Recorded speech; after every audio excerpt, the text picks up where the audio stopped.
Hello welcome to God's politics. Thrissur Amala jubilee സമരവുമായി ബന്ധപ്പെട്ട് മുഖ്യമന്ത്രിയും ആരോഗ്യമന്ത്രിയും അതുപോലെ തന്നെ തൊഴിൽ യുവജന ക്ഷേമ വകുപ്പ് മന്ത്രിമാരെയും ഇന്ന് UNA സംസ്ഥാന പ്രസിഡന്റ് ഷോബി ജോസഫ്, അതുപോലെ UNA സംസ്ഥാന സെക്രട്ടറി അജയ് വിശ്വംഭരൻ, സംസ്ഥാന ട്രഷറർ ദിവ്യ ES, സംസ്ഥാന working secretary Nithin Sunny, jubilee സമര നേതാവും അതുപോലെ തന്നെ തൃശൂർ ജില്ലാ വൈസ് പ്രസിഡന്റുമായ അഞ്ജു എന്നിവരുടെ നേതൃത്വത്തിൽ കാണുകയുണ്ടായി. സമരത്തിൽ ശക്തമായ ഇടപെടൽ ഉടനടി ഉണ്ടാകുമെന്ന് മന്ത്രിമാർ നേതാക്കളെ അറിയിച്ചു.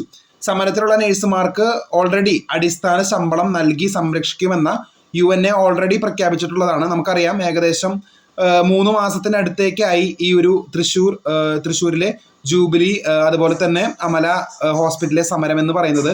ബാക്കി എല്ലാ ഹോസ്പിറ്റലും ഓൾറെഡി ഒരുവിധം അഴഞ്ഞു. അവർക്ക് ഒരുവിധം ശമ്പളം നൽകാമെന്ന് ഉറപ്പ് നൽകിയിട്ടുണ്ടായിരുന്നു. പക്ഷേ ഇവിടുത്തെ സമരം മാത്രം ഇപ്പോഴും നിലനിൽക്കുകയാണ്. അപ്പോൾ ഇതാണ് ഇപ്പോഴത്തെ സ്റ്റാറ്റസ് എന്ന് പറയുന്നത്. മന്ത്രിമാരെ അവർ കണ്ടു, വേണ്ടതുപോലെ ചെയ്യുമെന്നാണ് അവർ വാക്ക് കൊടുത്തിരിക്കുന്നത്. കൂടുതൽ വാർത്തകൾ കാത്തിരിക്കാം. ചാനൽ ഇഷ്ടപ്പെട്ടെങ്കിൽ ഷെയർ ചെയ്യുക, സബ്സ്ക്രൈബ് ചെയ്യുക. താങ്ക്